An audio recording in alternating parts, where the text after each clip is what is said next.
पीपली one के मार्ग का रहस्य धनानंद के पुस्तकालय में बड़ी गोपनीयता से छिपा कर रखा गया है। धनानंद नहीं चाहता कि कोई भी पीपली वन जाए या उसके विषय में कुछ भी जाने।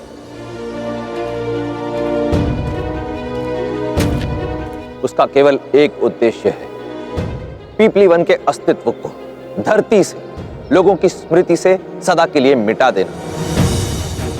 उसने भारत के मानचित्र से पीपली वन को हटा दिया है। जब कोई चिन्ह ही नहीं बचेगा तो कोई पीपली वन कैसे जाएगा? यदि पीपली वन जाना चाहते हो चंद्रगुप्त, तो उस पुस्तक में अंकित उस मानचित्र को चुराना अत्यावश्यक है।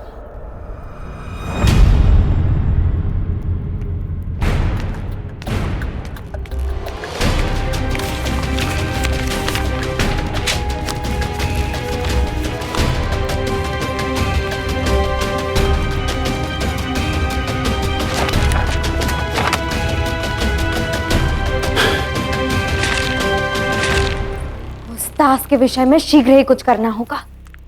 कोई युक्ति, कोई कला सीखनी होगी जिससे मैं उसे मात दे सकूं।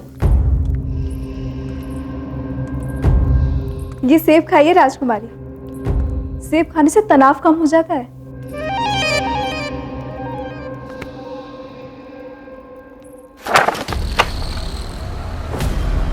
कुछ हलचल सुनाई दे रही है मुझे।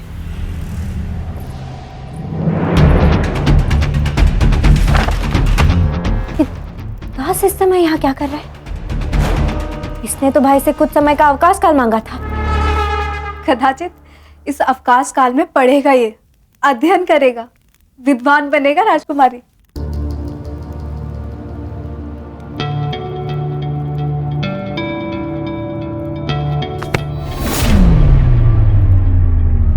धन्यवाद राजकुमारी धुरधरा। मुझे वैसे भी बड़ी भूख लगी थी। अब पूरी रात ये सेब खाकर बिताओ। राजकुमारी, बाहर रहने दो मुझे राजकुमारी। अब पढ़ो रात भर, बनो विद्वान, लगाओ ज्ञान के सागर में गोते दास। अब इसका पूरा अवकाश काल यही बीतेगा, द्वार नहीं खुलेगा।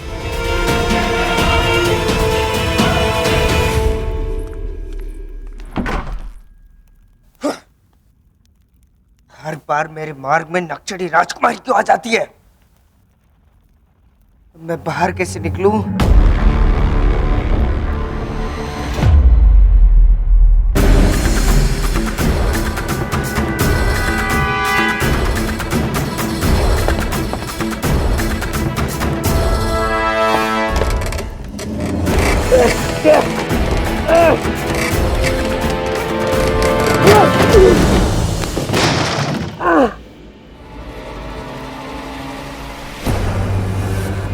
पीपली वन का चिन्ह।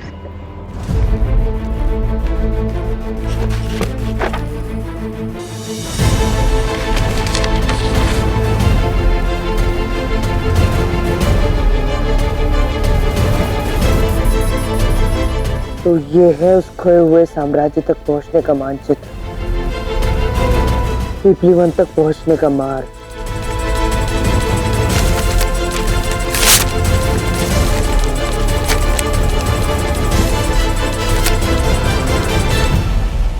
कभी कभी नक्चड़े लोग भी काम में आ ही जाते हैं। धन्यवाद राजकुमारी धुरधरा।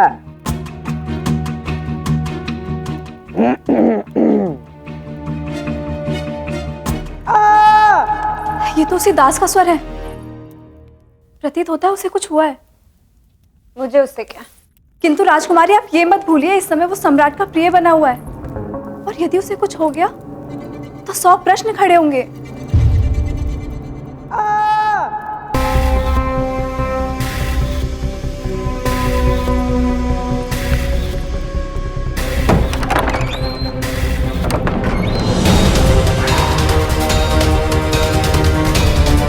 दास, दास,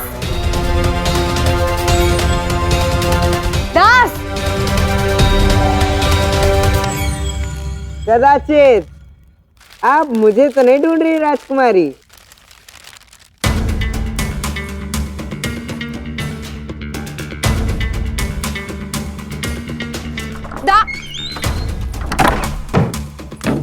द्वार खोलो दास, द्वार खोलो। अब रात्रि यहीं बिताना और बताना कि कैसा अनुभव हुआ। पढ़ना आता हो तो समय बिताने के लिए बहुत सी पुस्तकें हैं यहाँ पर। दास तुम उचित नहीं कर रहे हो, द्वार खोलो। शुभ रात्रि। दास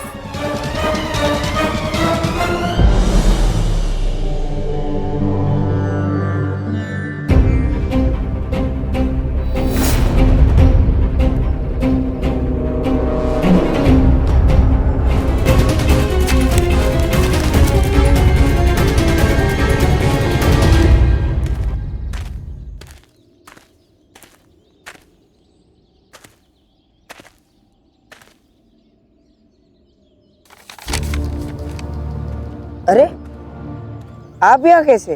तुम कदाचित भूल रहे हो चंद्रगुप्त, ये धरती मेरी माँ है और अपनी माँ के आंचल के प्रत्येक धागे का ज्ञान संतान को होता है। मैं यहाँ के सभी गुप्त मार्गों से परिचित हूँ। क्या?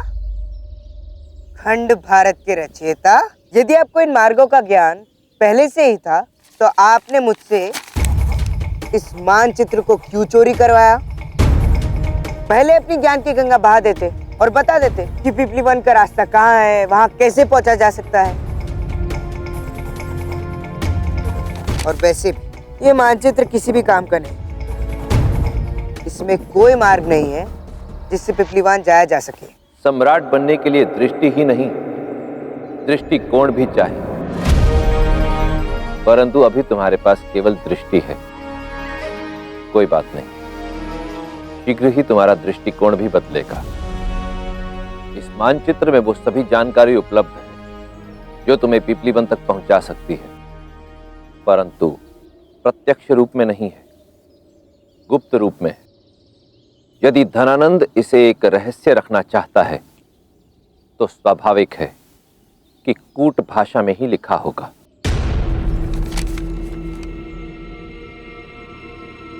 मैंने इसका अच्छे से अध्ययन किया है, इसमें कुछ नहीं है। कभी सोचा है कि हम अपनी नाक को क्यों नहीं देख पाते हैं? क्योंकि नाक आंखों के ठीक बीच में होती है। उसे देखने के लिए ध्यान केंद्रित करना पड़ता है, दृष्टिकोण बदलना पड़ता है। अग्नि प्रज्वलित करो। क्या?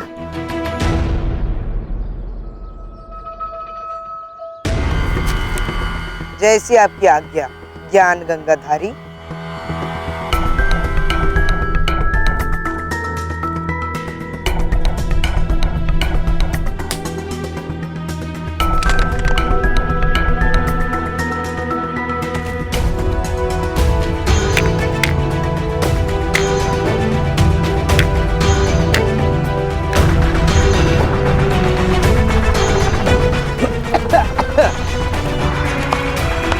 लीजिए। अरे नहीं नहीं नहीं नहीं, आप इससे भी मत जला दीजिएगा। चिंता मत करो, जला नहीं रहा। जैसे सोना अग्नि में तपकर ही कुंदन बनता है, उसी प्रकार ये मानचित्र भी ताप पाने के पश्चात ही दिखेगा।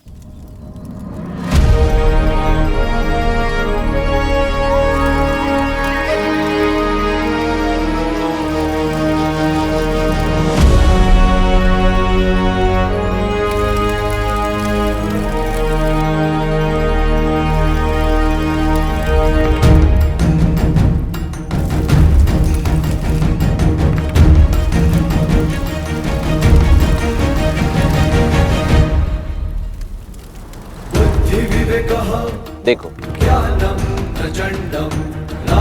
गुप्त सूचना या समाचार भेजने का प्राचीन उपाय, एक विशेष स्याही का प्रयोग किया जाता है जो लिखने के कुछ समय पश्चात अदृश्य हो जाती है और ताप पाने के पश्चात पुनः दिखने लगती है।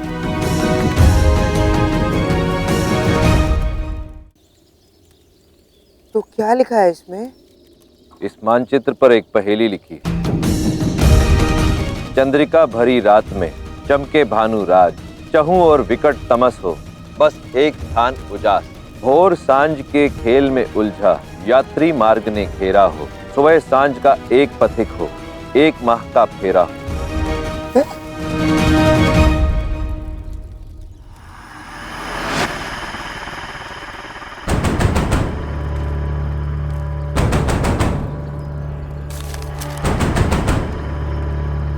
अब इसका क्या अर्थ हो सकता है?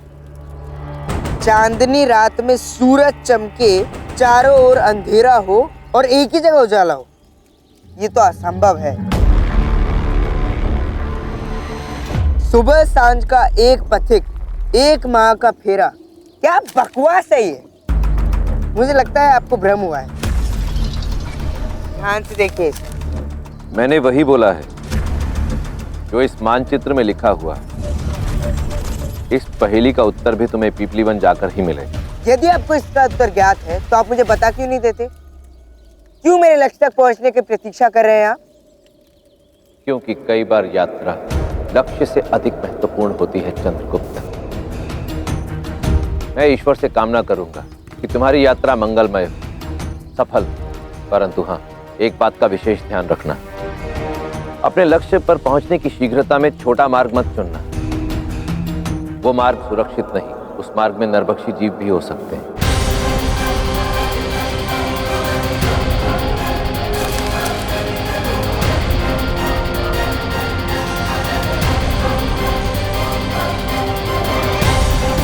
अरे अरे रुकिए तो।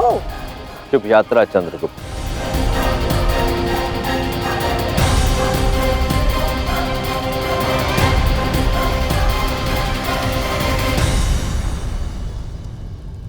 कहाँ फंस गया तू चंद्र?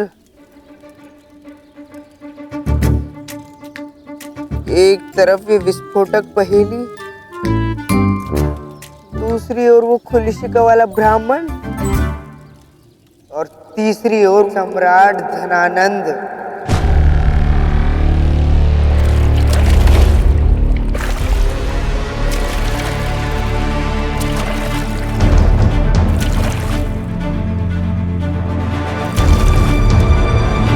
महामात्य,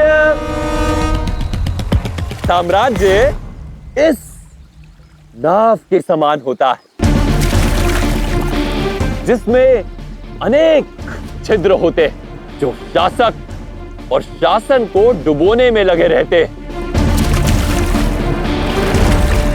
ये छिद्र मेरे शत्रु हैं जो निरंतर मुझे और मेरे वर्चस्व को क्षति पहुंचाने का प्रयत्न कर रहे हैं। मेरे सिंहासन पर घात लगाए बैठे हैं। वो सेल्यूकस परास्त हुआ। ना सेल्यूकस अपनी हार मानता है। वो चोर जिसने मेरी मूर्ति का खंडन किया, उसे उसका दंड मिला।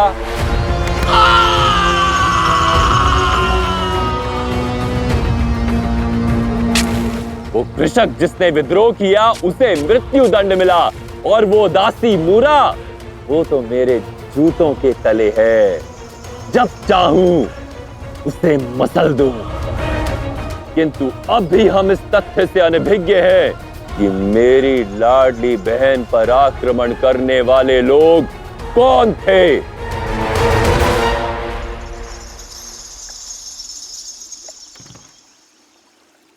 निश्चिंत रहिए महामहिम, इसका पता मैं शीघ्र लगा लूंगा।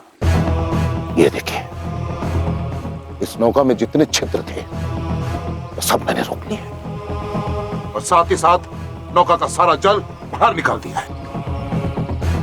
विश्वास रखिए आप मेरा। मगध साम्राज्य की ओर आने वाले हर छिद्र को अमात्य राक्षस का सामना करना पड़ेगा महामहिम।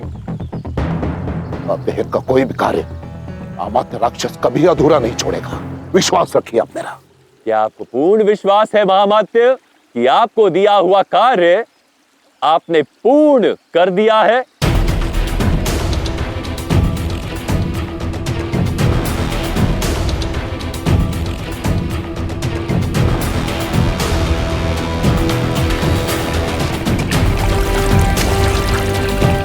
अब भी इस नौका में एक छिद्र है जो शेष है।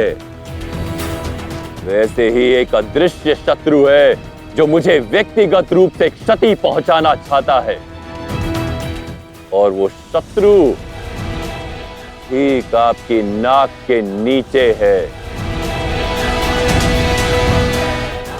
जिस शिखा का तूने आज अपमान किया, मैं उसी शिखा की शपथ लेता हूं कि तेरे नंद वंश का समूल नाश कर दूंगा धनानंद। तुझे इस सिंहासन से उखाड़ कर यहाँ एक योग्य शासक को बिठाऊंगा, योग्य शासक को बिठाऊंगा, योग्य शासक को बिठाऊंगा। विष्णुगुप्त, चाणक्य। हाँ महामात्य, वही चाणक्य, वही है वो खुला हुआ छिद्र, और आपने अभी तक उसे रोका नहीं क्योंकि आपका ध्यान उस पर था ही नहीं। परंतु अब बढ़ गया है, वो अधिक समय तक बच नहीं सकता। मां महिम, महादेव की सौगंध, वो जहां भी छिपा हो, धरती आकाश पाताल, मैं उसे ढूंढ निकालूंगा। सम्राट, राजकुमारी दूरधरा को किसी ने महल के पुस्तकालय में बंद कर दिया है। कोई अपने स्थान से नहीं हटेगा, कोई द्वार नहीं खोलेगा, मुझे किसी प्रकार का कोई अवरोध नहीं चाहिए। जो आपकी आज्ञा सम्राट।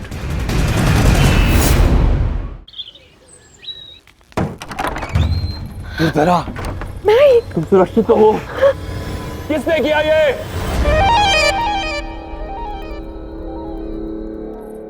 किसी ने नहीं किया होगा भाई। अर्थात? मेरा मतलब है कि मेरा कविताएं पढ़ने का मन हो रहा था, इसीलिए हम शिप्रा को लेकर यहाँ पुस्तकशाला में आ गए, और पढ़ते पढ़ते पढ़ते इतने भीतर तक चले गए कि किसी की दृष्टि ही नहीं पड़ी होगी, और द्वार खुला देख कोई द्वार बंद करके चला गया होगा। अब इसमें किसी की कोई भूल नहीं है ना भाई, मुझे ही सावधान रहना चाहिए था। दूरधरा, तुम सत्य कह रही हो कि यही हुआ था? अर्थात भाई, है किसी में इतना साहस कि मगध सम्राट की लाडली बहन दुर्धरा को अंदर बंद कर दे? हाँ? ठीक, जाओ बहन, विश्राम करो।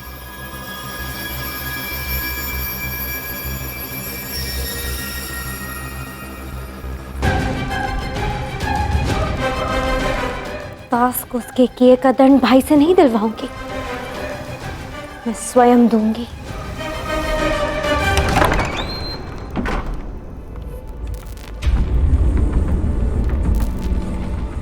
कोई आया था यहाँ, देखिए इस स्थान को। किसी ने यहाँ गहन अध्ययन किया है, वो भी अल्प समय में। तो यह अध्ययन का कारण कुछ ढूंढना था मां महिम।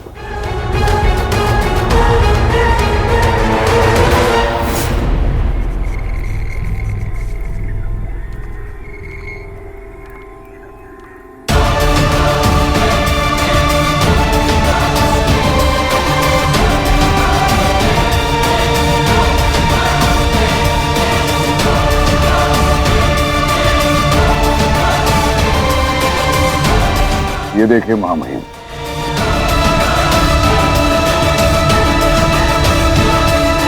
पिपलीवान का कटा हुआ नक्शा।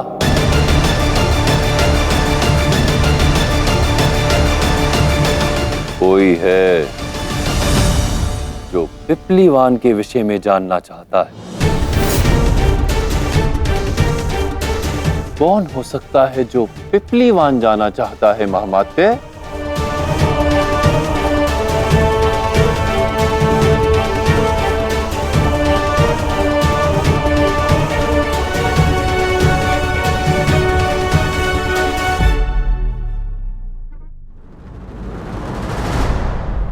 एक राजा और दास में क्या अंतर होता है? दोनों ही मनुष्य होते हैं। जहां दास एक और अपने स्वामी के प्राणों की रक्षा करता है, वही राजा उनकी जिनका वो स्वामी। दोनों ही अपने अपने कर्तव्य का पालन करते हैं। तो फिर क्या कारण है कि केवल राजा को ही अपने सर पर मुकुट धारण करने का अधिकार मिलता है और दास को उसकी पादुकाओं के पास बैठना पड़ता है। पास का देखने वाला केवल एक सामान्य जीवन जीता है, परंतु दूर की सोच रखने वाला मृत्यु के पश्चात भी जीवित रहता है। कारण है दृष्टिकोण। इसलिए जिसका दृष्टिकोण विशाल हो और दृष्टि दूर तक देख सकती हो, सिंहासन उसे ही चुनता है।